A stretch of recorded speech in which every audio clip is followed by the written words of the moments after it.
the NYA Rising Wedge weekly chart looking back to 2000 to present day.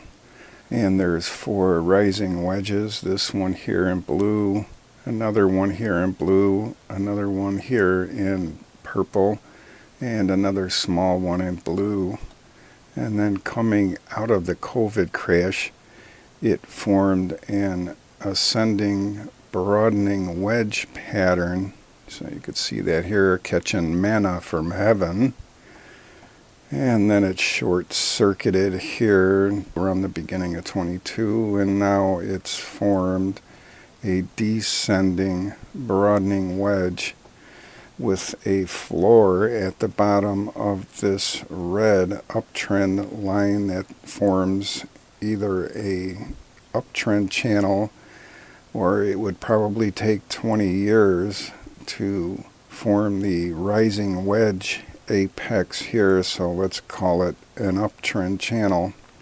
And I used the bottom lines and used whipsaws and went right above those. You can see these are all one bridge too far.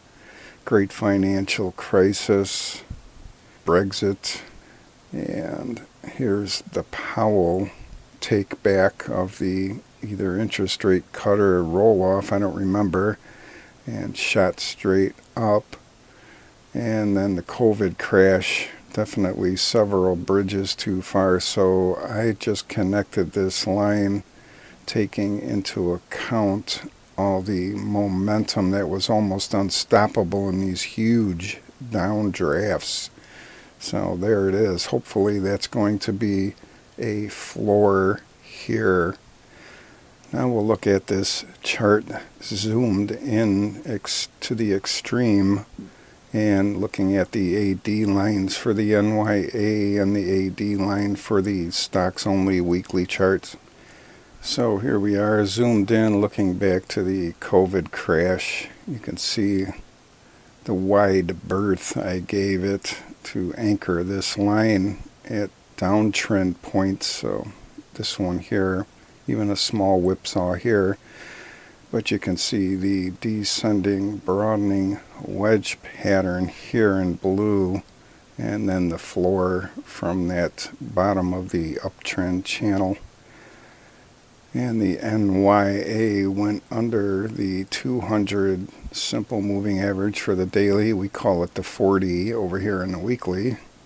And then the gold one is the 50, and we call that the 10 over here in the weekly.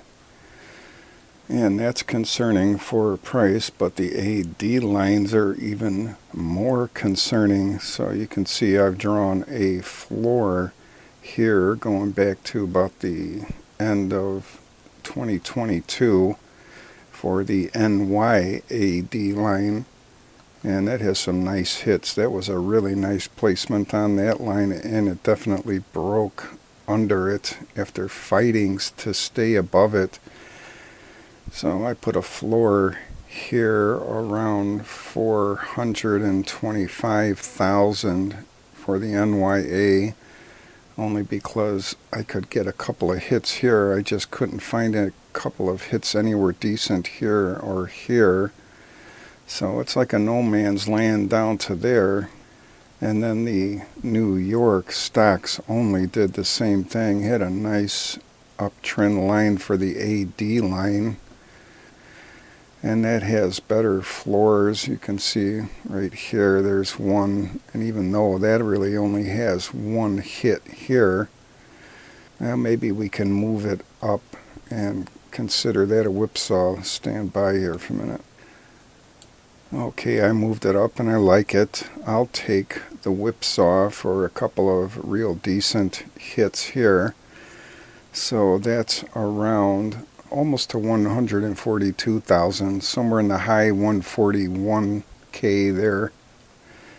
And then the other two underneath it, this one's like around 139K, and the other one's a little bit above 138K, stocks only.